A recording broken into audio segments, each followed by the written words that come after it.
I'm going to give you some of the secrets about how we make you buy what we want you to buy.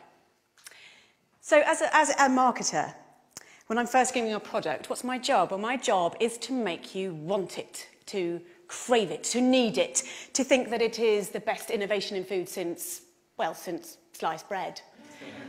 But how do we do it? Well, I'm going to give you a really big example later that I'm going to break right down for you. But let's just start by looking at a few fun little things.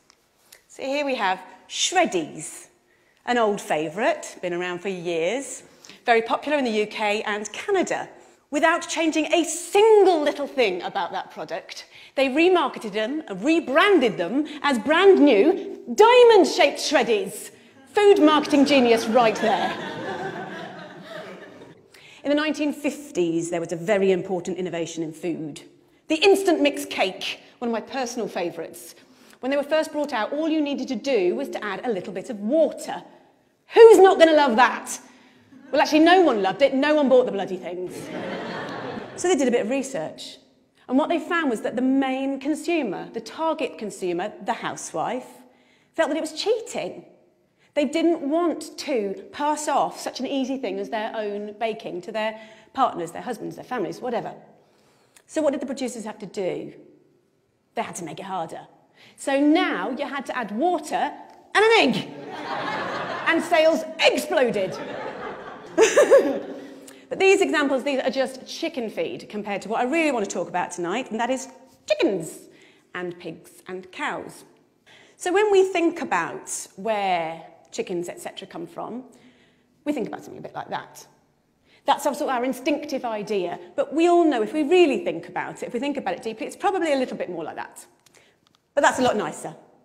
It's a lot more romantic. So how do we give you this impression? Well, there are 3 techniques that we use. The third of which is our secret weapon, and I am going to blow it for you tonight, so please stay primed for that. Let's look at technique number 1. Everybody believes what's on the label. So let's look at some examples. Some of my favourites, some of the ones I use all the time. I'll use Farm Fresh. I'll use 100% natural. I'll use Butcher's Choice. But what does that really actually mean? Well, truthfully, it doesn't mean very much. If we see that on the label, we feel a bit more confident.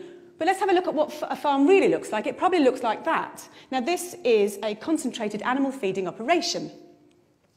I'm going to run that past you again. It's a concentrated animal feeding operation. That's not going to look great on a label. Hence, we use Farm Fresh. Innovation number 2. This is what we use. We focus on progress. Intensive farming was born out of necessity. At the end of the Second World War, resources were extremely tight. Farming had to be by necessity very, very economical. And we've learnt from that, and we've built from that, and we're able to now raise more and more animals in smaller and smaller spaces. So we've got extremely good at it. If we looked at a room of about this size, and this were turned into a chicken barn, it's a 100-seat theatre, how many chickens could we probably fit in this room now? I'm going to say about 4,000. It's pretty impressive, isn't it? It'd probably look a little bit like that. Now, the public aren't going to be massively keen on that idea, and it's my job to make them feel a little bit better about it. So how do I do it? Well, a basic principle of marketing. We use the right choice of words, and by using the right choice of words, we can make the conversation, we can focus the conversation the way we want it to. So we'll use an example like this. When you look at that picture, where is your eye drawn? It's drawn right to the middle of the page, massive letters, we've got strive to optimise. What we're looking at in the picture, in reverse, looks a bit like that, but this looks a lot nicer, because we're looking at strive to optimise. It makes us feel that there's progress. We feel good. So the challenge for the marketers is to make the public feel comfortable about what they're seeing.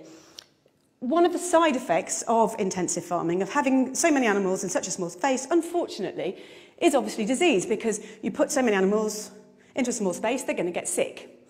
It is no secret that 50% of all the antibiotics in the world are used on farmed animals.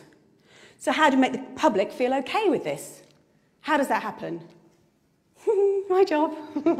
How do I do it? I use the language of innovation. So we're going back to our old friends at porkcares.org. And what they do is they say, as farming has become more efficient, veterinarians have incorporated new technologies and methods into practice. This makes us feel good. This is positive. Yeah? This is progress. And when we're then marketing to future consumers, we would perhaps use something like this. This is a colouring book. Pigs and pork. It's absolutely gorgeous. And what we're doing here is we're getting the children to focus on the fact that we're using innovation. So by bringing the pigs out from the muddy fields and into the clean barns, we're taking them away from all that nasty, dirty mud and all the diseases that are lurking there within. Positive. So onto our secret weapon. This is what we really need to focus on. So these two techniques alone, they are not going to work. We need a secret weapon, number 3. It is actually in this room right now. Secret weapon! It is you. So how do we do it?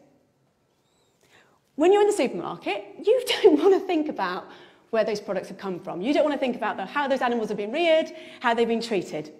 The power of willful ignorance cannot be overstated. This is systemised cruelty on a massive scale, and we only get away with it because everyone is prepared to look the other way. Thank you.